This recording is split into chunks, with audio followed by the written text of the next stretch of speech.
quick recap to understanding the general barriers, the English language barriers to communication in terms of homonyms, homophones and homographs. Homonyms, homo means same, nyms means the name. So when I say light, it is with regards to same spelling, same pronunciation but different meaning. I'm feeling light and can you switch on the light? Homophones, when we talk of phones means sound. So I say here and here. Can you please come here? That is coming here. And in terms of the fact that I heard you, that's with regards to listening. So what happens here is the pronunciations for it the same, spelling is different and the meaning of it is also different. And last we have what is we known as homographs. When we talk of homographs, graphs as in the pronunciations. So when I say the word minute or can you wait? So please wait for me. The spelling is different for wait for me versus this is my wait. The pronunciation is the same and the meaning is different. That's where we finish off with understanding the language barriers, general and specific to English language. Now we move to understanding the third type of barrier to communication, which is with regards to socio-cultural barriers. Now we move to the third type of barrier to communication, which is a socio-cultural barrier to communication. What happens in socio-cultural barrier to communication, as the word suggests, it's with regards to somebody's, the way a person behaves in a certain society as per the culture of what he or she belongs to. And in general, we can say the culture is the set of values or the kind of behavior that a particular community, whether it be in terms of nationality, whether in terms of religion, whether it be some subculture, how they behave, the norms, the traditions, it can be divided, can be understood as the cultural aspect. Now, the very important cultural aspect, the very first kind of differentiation is between the male and female. The way the males are treated across in our society is way different from how females are treated.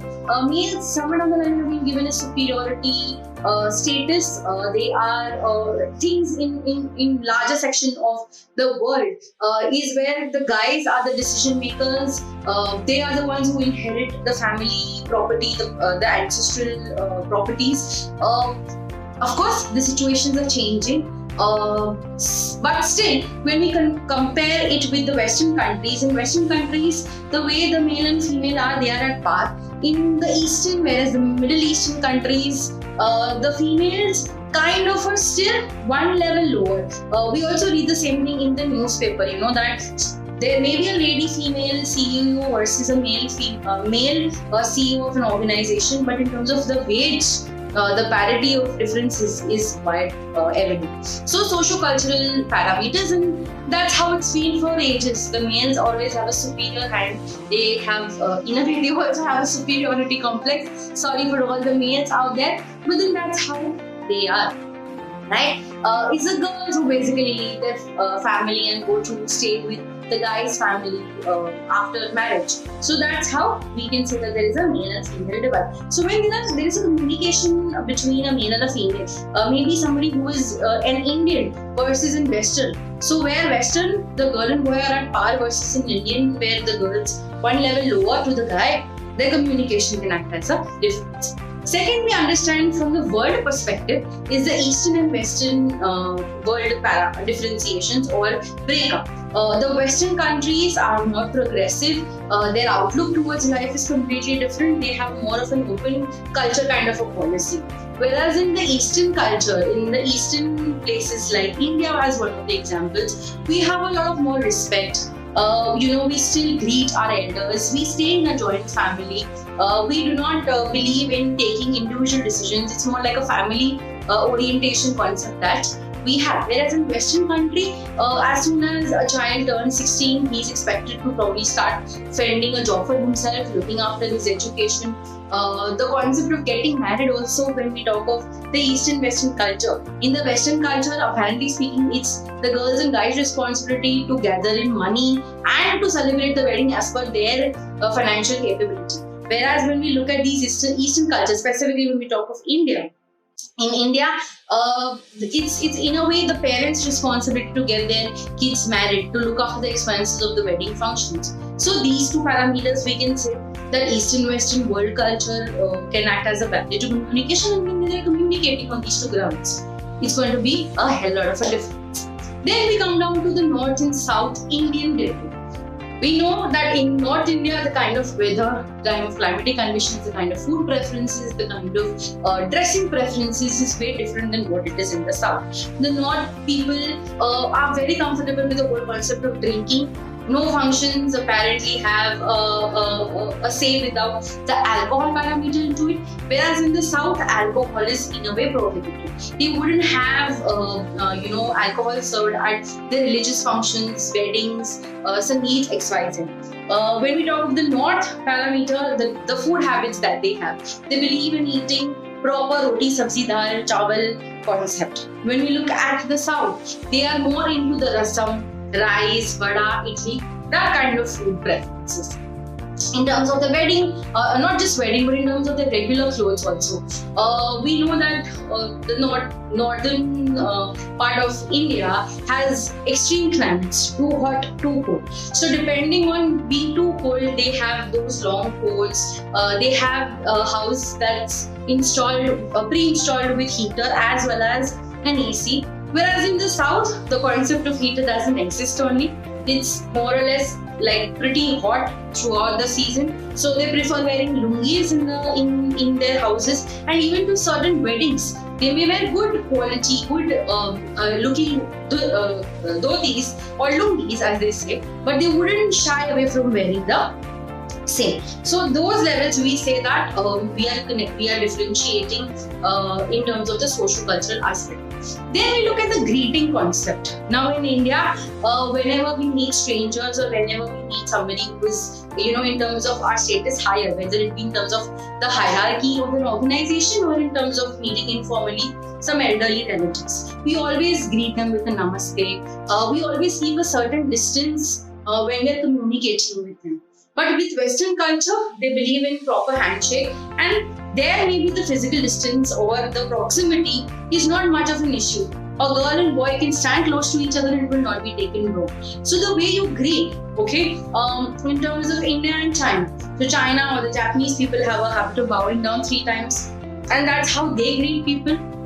Whereas in India, as I again said, it's a namaste for the Hindus or maybe for the Muslims. It's raising your hand and saying salam alaikum salam, right? So that's how we see that even greeting acts as a difference, and depending on it, it can act as a barrier to communication. Then we move to an important barrier to socio-cultural barrier to communication is with regards to your oculosis option or as a parameter or the eye expression. In India, we do not look directly into an eye of somebody who's elder to us in terms of either the relationship status or in terms of the hierarchy in an organization. We believe in just occasionally looking at them, and most of the time it has to be down. Maybe here and there, but not directly into the eye. Whereas in the Western culture, if you do not look directly into the eye, they consider that to be rude. They'll be like, okay, you are fake listening to us, or you are not giving full attention to what we are trying to say. So that way also we say that there is a socio-cultural divide. We say there is a socio-cultural divide with regards to the emotional processes, emotional thought processes. We Indians are very expressive, whether it be birthdays, anniversaries, or festivals. We believe in celebrating it as a family, as a group of people, with the goods and bads together. Whereas in the Western culture, they believe in the individualistic approach. They're not as vocal, as emotional as we are. They wouldn't cry so easily the way we Indians cry. They don't celebrate the smallest of success. Maybe somebody getting into some of the top tier colleges or getting a desired, looked after, sorted after, aspired job. So celebrations, emotions just flow when we talk of the Eastern parameter, when we talk of India as a country. But in the Western culture, these things are like, okay, हाँ ठीक है, तो job मिल गया, उसमें क्या है? Worked hard for it, मिल गया, kind of concept, right? So that's how we say that on socio-cultural levels, we get a division: the male-female parameter, the North and South India parameter, the Eastern and Western world parameter, the eye expression parameter, the greetings as a barrier, and lastly the emotional connect that we share with our respective set of families. That constitutes altogether, put together, the socio-cultural barriers. Now we move to understanding the fourth and the last, that is the psychological barrier to communication. We now move to the last part of our chapter where we'll be discussing the psychological barriers. Now, psychological, as basically suggests, is the mental parameters or the mental thought processes that one has when they're communicating with the other person. So, what is the very first kind of psychological barrier that comes into picture when you're communicating is the whole concept of self-attitude and allness. Okay, self-attitude means I know everything, I am the best, this and that. You have unnecessarily self-centered. Everything needs to be centering around you. You are the most important person. Things should be as per your wills and fancies. So when people who have such kind of attitudinal problems, center self-revolving around themselves as if they are the sun and everybody's the planets and they are revolving around them. So when they have such kind of attitude and when they try to communicate, they will always have a sense of allness in them. कि मुझे सब पता है, हाँ ये तो ऐसा ही होता है, ये तो ऐसे ही होता है. So you don't let the other person feel important in a communication, and that is one major reasons why there are miscommunication. When you think you know everything, when you are superior to the one you're trying to communicate with, there will always be a sort of discomfort coming in from the other person who will not let the whole complete communication cycle be complete. Hence, we see that self-centered attitude and the concept of allness can act as a disaster in terms of communication cycle. Second, we move to understanding the concept of self-image. What I feel about myself in terms of what factors I have, what qualities I have, and what qualities I perceive I have, right, is how I portray myself.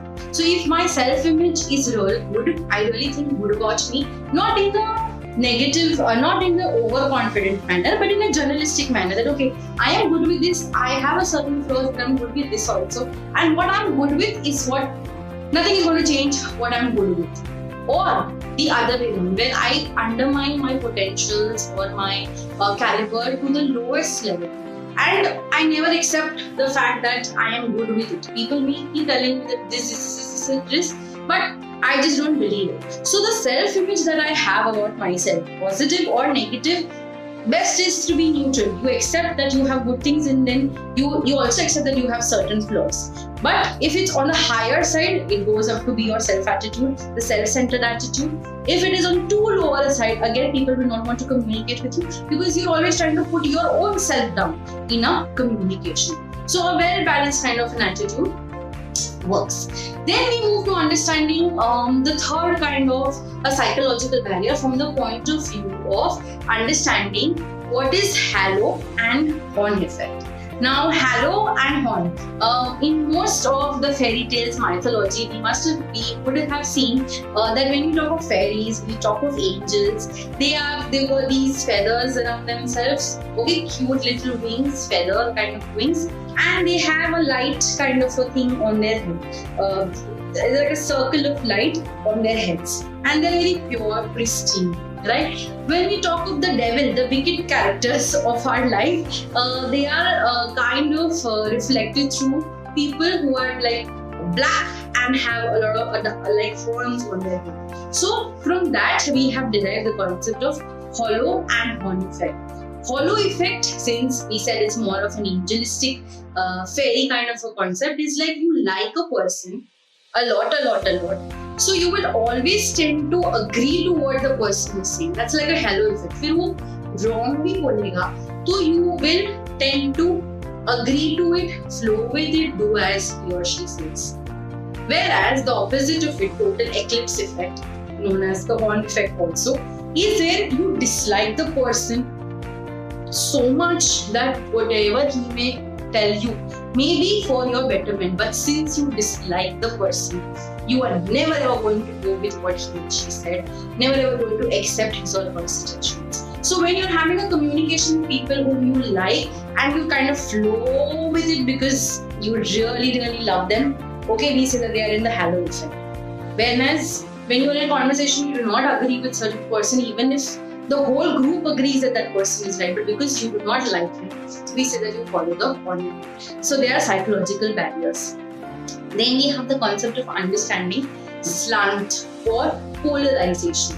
So slant, as the word suggests, is bending towards one side, I mean in terms of communication, to the person with whom your ideas, thoughts, likes, dislikes be.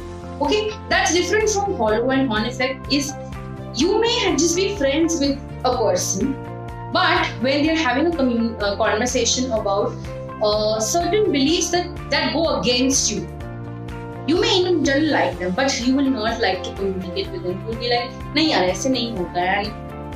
There is a miscommunication, there is a cut in the communication process, and you go away with it. Let's give an example. In a group of friends, generally on par, where everybody is friends with each other, no horn or halo effect, and everybody is discussing about Shah Rukh Khan and how he acts, and the whole idea of falling in love. He being one of the Bollywood superstars, that ways. And then one of them says कि भाई क्या यार, क्या overacting करता है, ये है वो है, blah blah blah, negative things about him. So what will happen is you as a person will then not like that member of the group कि everybody loves Shah Rukh Khan, how can you just not love him? Like, I really love him. So how can you not love him? So then you will have, you will kind of slant away, you will kind of bend away. इसके साथ मुझे बात नहीं करनी है शाहरुख खान के related, because ये तो उसके बारे में हमेशा negative बोलेगा, right? So that is the whole concept of slant or polarization. That's the bend away. Then we have something which we know, which can be understood as from the point of view of snap reactions. People in general are always in some or the other hurry. Okay, so firstly, snap means clicking of your fingers. Hey, come here, like that, calling somebody with the fingers. So, snap reactions lead to the fact that since they're always in hurry, they're like, kya bolna hai? And because tum itni gai mein, you are in so much of a hurry to finish up the conversation, or just listen to what he has to say and just run away from it, we say that in snap reactions, the person tends to listen to only things that may be important to him, or maybe just listen for the heck of it and then eventually forget what was spoken to him altogether.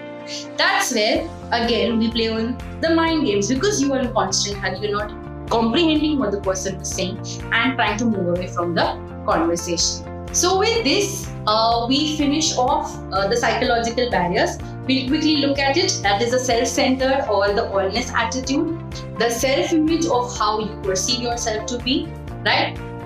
The horn and halo effect, the snap reactions, and last but not the least, the slant or the polarization aspect. So by and large, this particular chapter, we've understood the various kind of barriers that lead to the communication cycle not being complete.